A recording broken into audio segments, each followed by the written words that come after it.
baliktad, humihina yung ilaw. Dapat lalakas siya. Alright mga kabisik, so ito nakita natin na palyado ang kanyang regulator. Okay, dito. So na-check na natin pag palyado ang ating regulator dito sa kanyang battery. Pag nag-accelerate natin, halimbawa ay ang karga ng battery mo is 12 volts. Okay, tapos pag i-accelerate mo siya, magiging 13 sana or 14 volts sana yung charging.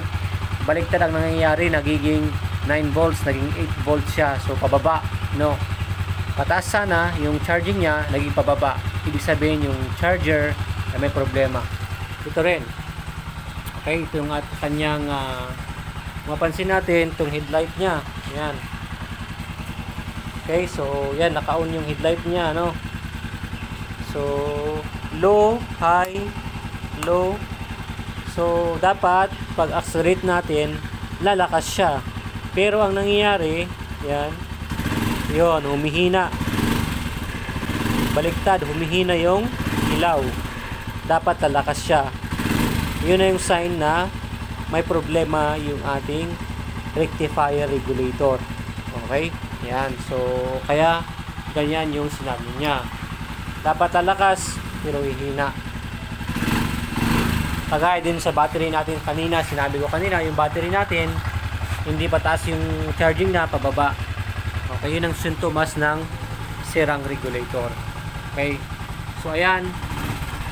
So nagkakaroon din ng supply ang neutral niya at ang dashboard niya dahil nga is at least na meron pa ring volts na lumalabas sa regulator, pero mahina na talaga.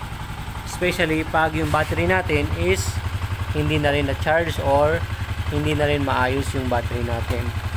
Pero at least meron unti, ano? Ayan. Yun. So, gumagana naman yung charger niya pero hindi maayos talaga yung battery niya din. At saka, may problema na unti yung charger niya, kaya ganon.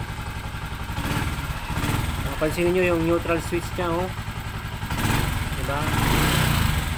Imbes na lalakas, hihina. Yun. Okay. Pero mga kabasic, syempre kailangan mo rin check yung stator mo kasi possible na pasira na yung kanyang lighting coil at charging coil, kaya mahina yung supply ng ating regulator. Kaya hindi siya makapag-charge ng maayos. Alright, thanks for watching.